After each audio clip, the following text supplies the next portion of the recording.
Hello મિત્રો, શેરબજારની વાતોમાં માણસની મતિ અને પૈસાની ગતિ. પૈસામાં જ પૈસો કમાવાની તાકાત છે.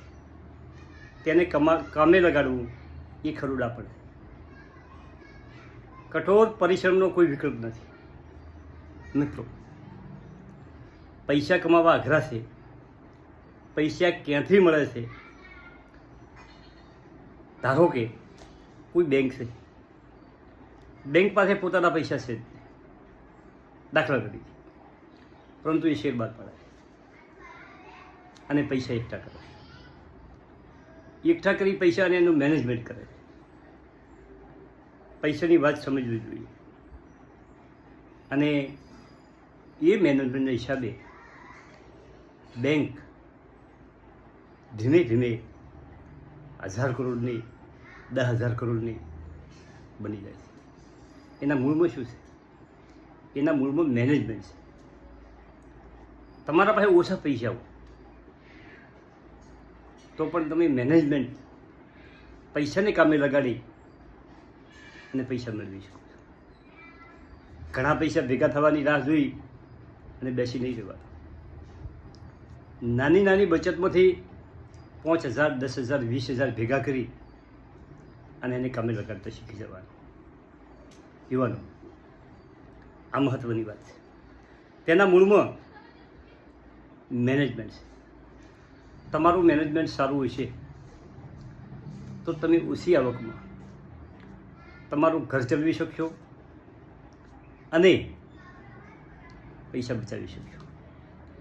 પરંતુ જ મેનેજમેન્ટ ખરાબ છે, પૈસાની કોઈ વેલ્યુ નથી, પૈસાનું કોઈ મહત્ત્વ નથી. એ ગમે એટલી આવક છે પણ પૈસો એમના પાસે વધતો નથી. પૈસાને સમજવો પડે છે. મિત્રો, પૈસાની વાત સમજવી જોઈએ. માણસની મતિ, બુદ્ધિ, સૂઝ, આવડત એ પૈસા વધારી શકે. તમે જીવનમાં ઘણી વખત જોયું છે, તમારી આજુબાજુ માણસો પણ જોયા છે. કોઈ હોશિયાર માણસો શૂન્યમાંથી સર્જન કર્યું છે અને કોઈ માણસો ખૂબ હોય અને પૈસા ભેગા તો વાત થતી નથી. એની પાછળનું કારણ છે મેનેજમેન્ટ. મિત્રો, ઘણી વખત આપણે જોઈએ છીએ કે જોઈએ છે એને સત્ય માની લઈએ છીએ. તેના આગળ નવું વિચારવાનું કે નવું જોવાની આપણે કોશિશ કરતા નથી. આપણે દર વાત કરીએ છીએ કે સૂર્ય ઉગે છે અને સૂર્ય હાથમે, પરંતુ શું આ સત્ય છે? તમે બધા કહેશો હા સત્ય છે, પરંતુ ખરેખર એ સત્ય નથી. સૂર્ય ઉગતો જ નથી. પૃથ્વી એની ધરી પર ફરે છે, તેનાથી રાત દિવસ થાય છે અને ધરીથી સહેજ કાટખૂણે ફરવાને કારણે ઋતુઓ થાય છે. આ બધું તમારા મેનેજમેન્ટનું ભવિષ્ય તમારે સમજવું પડશે. સત્ય સમજવું પડશે. સત્ય સમજવાની કોશિશ કરવી પડશે. એ રીતે આજે પૈસા સમજવા જોઈએ, કરવો જોઈએ. પૈસા બોલે છે અને પૈસા તોલે છે. મિત્રો, તમે સમજો, પૈસા બોલે છે અને પૈસાથી તોલ થાય. આજે મુકેશ અંબાણી, અદાણી, ટાટા, આ બધા કેટલાય વર્ષના પરિશ્રમથી, પેઢીએ પરિશ્રમ કરી અને મોટા સામ્રાજ્ય ઊભો કર્યા છે. એનું કારણ શું છે? પૈસા, એમનું મેનેજમેન્ટ. મિત્રો, જો મેનેજમેન્ટ ખરાબી આવી ગયું હોય તો ગમે એવડું મોટું સામ્રાજ્ય હોય કરડભૂસ થઈ જાય.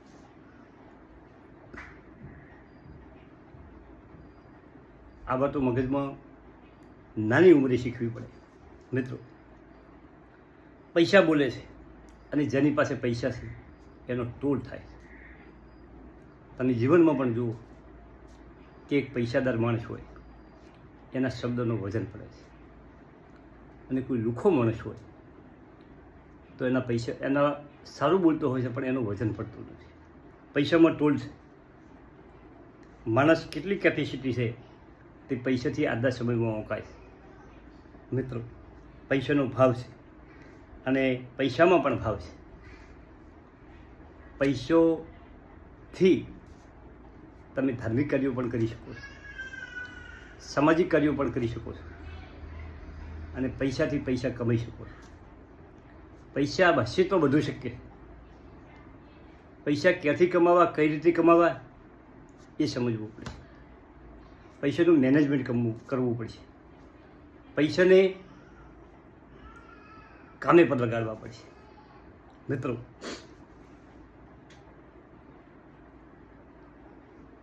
પૈસા જ જિંદગીની નાવ છે. પૈસામાં પ્રશ્ન છે અને પૈસામાં જવાબ છે. આપણે ઘણા માણસો એવું વાત કરતા હોય કે પૈસા તો હાથનો બેગ છે, ખતમ. પૈસાનું સાચું મૂલ્ય સમજો. આપણે ખોટી રીતે પૈસા કમાવા જ નથી. આપણે પૈસાથી પૈસા કમાવાય. પૈસાનું સારું મેનેજમેન્ટ કરીને પૈસા કમાવાય. આપણો પૈસો ક્યાંય ન ડૂબે એની સતત તકેદારી રાખવાની છે. મિત્રો, પૈસાથી આપણે કહીએ છીએ કે પૈસા બચત કરો, પણ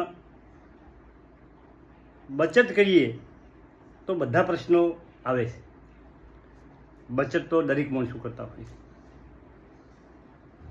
પણ બચત કર્યા પછી જે પૈસા ભેગા થાય એ પૈસા આપણા ગુજામથી જતા ના રહે. કોઈ ઉછીના લઈ જાય, કોઈ વ્યાજે લઈ જાય અને આપણો જે ભેગું કરેલું ધન જતું ના રહે એની પણ કાળજી રાખવી. તમને કેમ વધારે રિટર્ન મળે અને એ રિટર્નમાં જોખમ કેટલું છે એ પણ તમારે સમજવું પડશે. રિસ્ક કેટલું છે એ સમજવું પડશે. મિત્રો, અને પૈસા થોડા આવે છે અને આખો દિવસ મહેનત કરો ત્યારે 15,000 કે 20,000 મહિને હાથમાં આવે છે. પણ ભણતર અને જ્ઞાન હશે, નોકરી છે તો મહિને 50,000 હાથમાં આવશે. એટલે મહેનત કરતાં સરસ્વતી જ્ઞાન વેચીને તમે સારી કમાણી કરી શકો છો.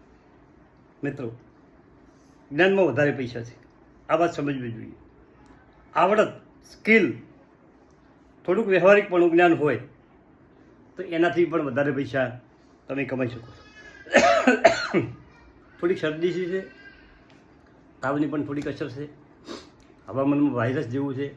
મિત્રો, બધા સાચવજો. વ્યવહારિકપણું જ્ઞાન હોવું જોઈએ. આવડત માણસને મોટી કમાણી કરી શકે. મિત્રો, અને આવડત પૈસાનો ઢગલો કરે.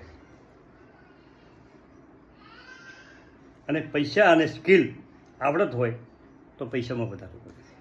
મિત્રો, મૂડી અને કોઠાસૂઝ બંને સાથે સંયોજનથી પૈસા સારા ભેગા કરી શકો છો. મિત્રો,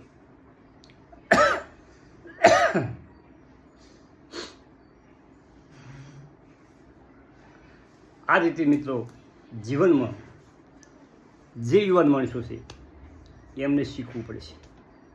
એમને શરૂઆતના તબક્કામાં શીખવું પડશે. મારી બધી જો હું તમને વાત કરું, મારી પરિસ્થિતિની વાત કરું, મારા 20-22 વર્ષની મારી ઉંમરની હું વાત કરું તો તમને થશે કે આ કાકો ફેંકે રાખે. પરંતુ અમારા સમયમાં એ 20 વર્ષની મારી 20-22 વર્ષની ઉંમર હતી તો પૈસો નહોતો. પૈસો ગામડામાં હતો જ નહીં. આખું ગામ હોય એમાંથી 4-5 ઘર સુખ્યું અને એમના પાસે થોડા ઘણા પૈસા હોય. નાનું એક વ્યવહાર કરવો હોય, નાનું કોઈ ખરીદવું હોય તો તમારે બીજા ઉપર આધાર રાખવો પડે અને બીજા પાસે પૈસા લેવા જોઈએ તો તમારે જામીન આપવા પડે. આ 50 વર્ષ પહેલાં પરિસ્થિતિ હતી અને આ બધું આંખો સામે જોયું છે. અને જ્યારે નોકરીની શરૂઆત થઈ 1984માં પૈસાનું મૂલ્ય મગજમાં વણાઈ ગયેલું હતું. મોટું કુટુંબ હતું. એ કુટુંબને વ્યવસ્થિત થાળે પાડવા માટે ખૂબ મજૂરી કરી, પરંતુ જે પૈસો આવ્યો એની બચત કરી અને એ સમયમાં જે ખેતીની જમીન મળતી હતી થોડો વધારો કરી. તારે શેર બજારનું બીજું કોઈ જ્ઞાન નહોતું. અને એ આજે 1000 ગણા પૈસા એ જમીનમાં થયા. હાલ સસ્તામાં જે લીધી. ઘણા માણસો એવા કામ કરે છે, જે ગામમાં ડાપણવાળા માણસો હતા, જે ભાવિ જોતા હતા, 20 વર્ષ પહેલાં કે 50 વર્ષ પહેલાં જોતા હતા કે ભાઈ વસ્તી વધશે, જમીન નહીં વધે. દર્શકો, તમારા પાસે ખેતીની જમીન હોય, ગામડામાં મકાન હોય, ગામડામાં પ્લોટ હોય, સિટીમાં મકાન હોય, તો અડધો રોટલો ખાજો, પણ આ વસ્તુ છોડશો. એનો સમય આવવાનો. તમને શેર બજારમાં રસ હોય તો જશો જ નહીં.